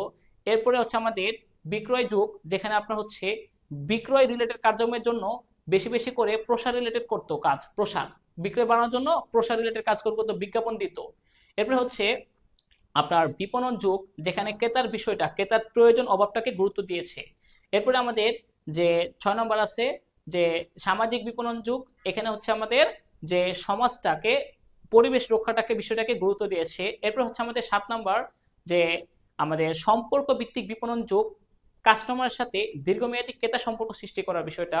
এরপর হচ্ছে 8টা যেটা হচ্ছে আমাদের মোবাইল মার্কেটিং যুগ, বর্তমানটাকে ফেসবুক ইউটিউবের বিষয়টাকে বোঝানো হয়েছে। এরপর আসবে বিপণনের আমাদের 5টি মৌলিক ধারণা, যেমন হচ্ছে প্রয়োজন, অভাব, চাহিদা। প্রয়োজন হচ্ছে কোনো কিছু থেকে নিজেকে বঞ্চিত মনে করা, অভাব হচ্ছে আপনার কোনো একটা আপনার ব্যক্তিত্ব এবং সংস্কৃতি দ্বারা একটা বস্তুর দিক নির্দেশনা, এবং চাহিদা হচ্ছে অভাব প্লাস ক্রয়ের সামর্থ্য এবং ইচ্ছা। এরপর হচ্ছে আমাদের বিপণন অর্পণ, এটা 3টা বিষয়, পণ্য, সেবা, অভিজ্ঞতা। পণ্য দৃশ্যমান, সেবা অদৃশ্যমান, অভিজ্ঞতা হচ্ছে বাস্তব জ্ঞান। এরপর হচ্ছে আমাদের বিপণনের যে ক্রেতা সন্তুষ্টি এবং সম্পর্ক, ক্রেতা ভ্যালু এবং সন্তুষ্টি। ক্রেতা ভ্যালু কি? পণ্য থেকে প্রাপ্ত সুবিধা এবং পণ্যের জন্য ব্যয়িত অর্থ। আর সন্তুষ্টির বিষয় হচ্ছে যে একজন ক্রেতার আনন্দ বা হতাশার অনুভূতি। এরপর হচ্ছে আমাদের যে বিনিময় ও সম্পর্ক। সম্পর্ক বলতে ক্রেতার সাথে সম্পর্কে বোঝায়, এবং বিপণনের মৌলিক ধারণা সর্বশেষ হচ্ছে বাজার, বর্তমান ও সম্ভাব্য ক্রেতার সমষ্টি। এরপরে আসবে বিপণনের 5টি মতবাদ গুরুত্বপূর্ণ। একটা হচ্ছে উৎপাদন মতবাদ, বেশি বেশি করে আপনি উৎপাদন করবেন, এতে দাম কম আসবে এবং সহজে পাওয়া গেলে কাস্টমাররা কিনবে পণ্য। এরপর হচ্ছে বিক্রয় মতবাদ, পণ্য মতবাদ, আপনার পণ্য যদি ভালো হয়, কোয়ালিটি যদি বেস্ট হয়, তাহলে ক্রেতারা কিনবে। এরপর হচ্ছে আপনার বিক্রয় মতবাদ, বেশি করে বিজ্ঞাপন দিবেন, পণ্য বিক্রয় বেশি হবে। এরপর হচ্ছে আপনার এই বিপণন মতবাদ, এইখানে ক্রেতার প্রয়োজন, অভাব, চাহিদাকে গুরুত্ব দিতে হবে। এরপর হচ্ছে আমাদের সামাজিক বিপণন মতবাদ, যেখানে আপনার হচ্ছে যে এই পরিবেশ রক্ষাটাকে গুরুত্ব দিতে হবে। আরেকটা যেটা আছে সমন্বিত যে হলিস্টিক মার্কেটিং, সমন্বিত বাজারজাতকরণ, সেটা হচ্ছে আপনার সকল কিছু ম্যাটার করে।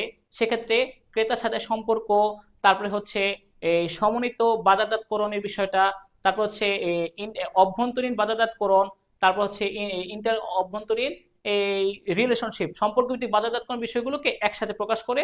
এখানে হচ্ছে সব কিছু মিলেই আপনার ব্যাটার করবে যে প্রতিষ্ঠানের ক্ষেত্রে। এটা হচ্ছে আমাদের সমন্বিত বাজারজাতকরণের বিষয়টা। এছাড়া প্রথম অধ্যায় থেকে পড়িয়েছি যে বিপণন হচ্ছে একটা ভোক্তামুখী প্রক্রিয়া, ভোক্তার প্রয়োজন, অভাব, চাহিদা ইত্যাদির উপর ভিত্তি করে আপনার সকল কার্যক্রম পরিচালনা করতে হবে, তাইলে আপনি বিক্রয় বাড়াইতে পারবেন। এছাড়া আমি পড়িয়েছি অধ্যায় 3 থেকে যে বিপণনের কার্যাবলী।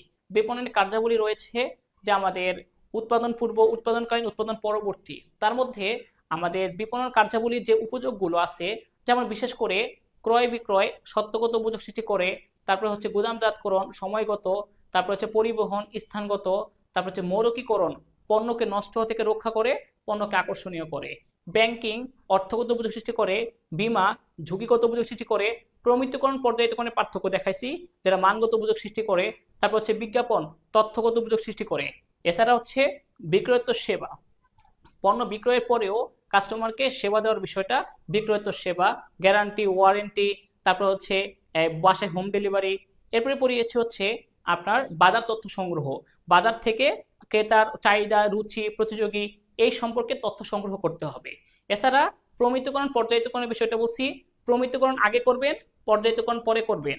প্রমিতকরণ হচ্ছে পণ্যের মানের মৌলিক সীমা নির্ধারণ, আর পর্যায়িতকরণ হচ্ছে পণ্যটাকে বিভিন্ন ভাগে বিভক্তি করা প্রমিতকরণের ভিত্তিতে। প্রমিতকরণ মানসিক কাজ, পর্যায়িতকরণ শারীরিক কাজ। অধ্যায় 4 থেকে আমি পড়িয়েছি বাজার বিভক্তিকরণ ও বিপণন মিশ্রণ। তো বিপণন মিশ্রণটা আগে পড়াইছি যে 4টা উপাদান আছে, পণ্য, মূল্য, বন্টন, প্রসার। তো তার মাঝখানে কেন্দ্রবিন্দুতে থাকে হচ্ছে ভোক্তা। ভোক্তার প্রয়োজন, অভাব, চাহিদা সবকিছুর উপর ভিত্তি করেই বিপণনের অন্যান্য কার্যাবলীগুলো পরিচালিত হয়। যার ধারণা দিয়েছেন বিপণন মিশ্রণের যে নিলেজ বর্ডেন। এরপরে আমরা পড়েছি বাজার বিভক্তিকরণ, যে 4টা উপাদান আছে, ভৌগোলিক, জনসংখ্যা ভিত্তিক, মনস্তাত্ত্বিক, আচরণ ভিত্তিক। যে ভৌগোলিক বিভক্তিকরণটা পড়াইছি তার মধ্যে রয়েছে স্থানগত, জলবায়ু, শহর অঞ্চল, ঘনত্ব। এরপর হচ্ছে জনসংখ্যা ভিত্তিক যেটা পড়িয়েছি সেটা হচ্ছে আমাদের জনগণের বয়স, শিক্ষা, তারপরে ধর্মীয় মনোভাব, তারপরে হচ্ছে তার আয়, পেশা, এগুলোর উপর ভিত্তি করে ক্রেতাদেরকে বিভিন্ন ভাগে বিভক্ত করা। এরপরে পড়িয়েছি হচ্ছে আমাদের যে মনস্তাত্ত্বিক বিভক্তিকরণ। 3টা বিষয় পড়িয়েছি, সামাজিক শ্রেণী, জীবনদাস পদ্ধতি এবং আরেকটা হচ্ছে ব্যক্তিত্ব। এখান থেকে প্রশ্ন আসবেই। এরপরে পড়িয়েছি আচরণিক বিভক্তিকরণ। আচরণিক বিভক্তিকরণের মধ্যে রয়েছে যে পণ্যের প্রতি মনোভাব, তারপরে হচ্ছে আমাদের ব্যবহারের হার, উপলক্ষ, তারপরে হচ্ছে এই পণ্যের যে কিরকম আনুগত্য, এগুলো হচ্ছে আমাদের বাজার বিভক্তিকরণের আচরণিক বিভক্তিকরণ। এরপরে আমি পড়িয়েছি আপনাদের বাজার বিভক্তিকরণের কার্যকর 5টি শর্ত।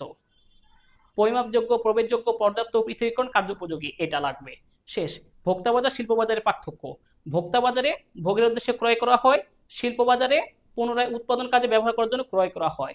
শিল্প বাজার সদস্য আছে 4টি, যেমন হচ্ছে উৎপাদকের বাজার, তারপর হচ্ছে পুনঃবিক্রেতার বাজার, পাইকারি, খুচরা, তারপর হচ্ছে আমাদের এই সরকারি বাজার যেমন ডাকঘর, তারপর হচ্ছে বিভিন্ন সরকারি প্রতিষ্ঠানের জন্য, প্রাতিষ্ঠানিক বাজার, অমূল্যভাবী প্রতিষ্ঠানের জন্য। এরপরে পড়েছি পণ্য ও পণ্যের মূল্য নির্ধারণ। পণ্য হচ্ছে আমাদের 3টা স্তর, মৌলিক, ক্রেতা, ভ্যালু, প্রকৃত পণ্য, বর্ধিত পণ্য। এরপরে হচ্ছে পণ্যের প্রকারভেদ, ভোগ্যপণ্য, শিল্পপণ্য। ভোগ্যপণ্য হচ্ছে ভোগের উদ্দেশ্যে ক্রয়, শিল্পপণ্য আমাদের পুনরায় উৎপাদনের কাজে ব্যবহারের জন্য ক্রয়। এটা টপিক স্যার দেখায় নাই যে ভোগ্যপণ্যের 4টা প্রকারভেদ আছে, সুবিধাজনক, শপিং, বিশিষ্ট, অযাচিত। আর শিল্পপণ্যগুলো হচ্ছে যেটা পুনরায় উৎপাদনের কাজে ব্যবহার করা হয়। এরপরে পড়িয়েছি পণ্যের 5টা জীবন স্তর, যেমন হচ্ছে আমাদের উন্নয়ন, সূচনা, প্রবৃদ্ধি, পূর্ণতা, পতন। এই 5টা স্তর বিশ্লেষণ করে দেখাইছি কোন স্তরে কোন বিষয়টা হয়। এরপরে পড়িয়েছি পণ্যের মূল্য নির্ধারণ। ব্যয়যোগ মূল্য নির্ধারণের মধ্যে 2টা আছে, ব্যয় ভিত্তিক, ব্যয়যোগ, ভারসাম্য। তারপর হচ্ছে প্রতিযোগিতা ভিত্তিক মূল্য নির্ধারণ, যে আপনার প্রতিযোগীদের উপর ভিত্তি করে মূল্য নির্ধারণ করবেন। ভ্যালু ভিত্তিক মূল্য নির্ধারণ, চাহিদা ভিত্তিক মূল্য নির্ধারণ, আরো অন্যান্য মূল্য নির্ধারণ আছে। এরপর হচ্ছে বার্তার বিষয়টা, যেটা আমি দেখাই নাই। তো বার্তার বিষয়টা হচ্ছে আপনার এরকম যে বার্তা ছাড় দেওয়ার বিষয়টা, এটা মৌসুম ভিত্তিক বার্তা হইতে পারে, কার্যভিত্তিক বার্তা হইতে পারে, এটা হচ্ছে নগদ বার্তা হইতে পারে, এটা হচ্ছে পরিমাণগত বার্তা হইতে পারে। এরপর হচ্ছে আমাদের দেখাইছি 8ম অধ্যায় যে আমাদের বিপণন প্রসার। 5টা বিষয় যেটা আছে, বিজ্ঞাপন, ব্যক্তি বিক্রয়, জনসংযোগ, প্রত্যক্ষ বিপণন, বিজ্ঞাপন, ব্যক্তি বিক্রয়, বিক্রয় প্রসার, জনসংযোগ, প্রত্যক্ষ বিপণন। এই 5টা। তার মধ্যে যেটা বিজ্ঞাপন হচ্ছে জনগণকে জানানোর জন্য করা হয়, পণ্য ক্রয়ে আগ্রহী করার জন্য। আর ব্যক্তি বিক্রয় হচ্ছে কোনো ব্যক্তির কাছে গিয়ে বিক্রয়ের চেষ্টা করা। আর ব্যক্তি বিক্রয় প্রসার হচ্ছে স্বল্পকালীন বিক্রয় বৃদ্ধি বাড়ানোর একটা প্রচেষ্টা। এছাড়া আমি পড়িয়েছি হচ্ছে বিক্রয় প্রসার, আমাদের যে বিক্রয় প্রসারের যে কিছু গুরুত্বপূর্ণ বিষয়, যেমন নমুনা বিতরণ, বিশাল মূল্য ছাড়, একটি কিনলে একটি ফ্রি, ভোক্তামুখী বিক্রয় প্রসার, ব্যবসায়িক বিক্রয় প্রসার, এরকম। এছাড়া প্রত্যক্ষ বিপণনটা হচ্ছে সরাসরি ফোন দিয়ে তার কাছে যোগাযোগ করা, এবং আরেকটা হচ্ছে জনসংযোগ, একটা হচ্ছে আমাদের যে বিভিন্ন সেমিনার, বিভিন্ন ধরনের অনুষ্ঠান করে এটা প্রচার প্রচারণা করা, যেন জনগণের মধ্যে তার একটা ইতিবাচক দিক সৃষ্টি হয়। এবং সর্বশেষ পড়িয়েছে হচ্ছে বিজ্ঞাপনের মাধ্যম। বিজ্ঞাপনের মাধ্যমগুলো সবচেয়ে বেশি কার্যকরী মাধ্যম যেটা, সেটা টেলিভিশন, সবাই দেখতে পারে। আর আরেকটা হচ্ছে সংবাদ, সবচেয়ে প্রাচীন মাধ্যম, শুধু শিক্ষিত মানুষের জন্য। এছাড়া আমি পড়িয়েছি হচ্ছে বিজ্ঞাপনের ক্ষেত্রে ট্রানজিটে বিজ্ঞাপন, যেটা একটা গাড়ির পিছনে দেওয়া হয় বা সামনে, পুরো দেশব্যাপী ঘুরতে পারে। এছাড়া বহি বিজ্ঞাপন আছে, লিফলেট, এই কোনো জায়গায় টাঙিয়ে রাখা হয়, তারপরে হচ্ছে নিয়ন আলো, এগুলো। আবার হচ্ছে আমাদের বিজ্ঞাপনের মধ্যে সবচেয়ে ব্যয়বহুল বিজ্ঞাপন মাধ্যম আকাশ বিজ্ঞাপন। এছাড়া সবচেয়ে আধুনিক বিজ্ঞাপন মাধ্যম ইন্টারনেট এবং আপনার ওয়েবসাইটের মাধ্যমে বর্তমানে বিজ্ঞাপন কার্যক্রম পরিচালনা করা হয়। এটা হচ্ছে একমুখী যোগাযোগ ব্যবস্থা এবং পণ্য ক্রয়ে সবাই আগ্রহ সৃষ্টি করা নৈর্ব্যক্তিক উপস্থাপন। আর অর্থ প্রদত্ত মাধ্যম সেটা বিজ্ঞাপন, কিন্তু অর্থ প্রদত্ত সেটা হচ্ছে আমাদের প্রচার। আশা করি পুরা বইয়ের যে কি কি প্রশ্ন আসবে একটা ধারণা হয়েছে। এখন নোটটা শেয়ার করে দিলে ইনশাল্লাহ সবাই সহজেই পড়তে পারবেন। আসসালামু আলাইকুম।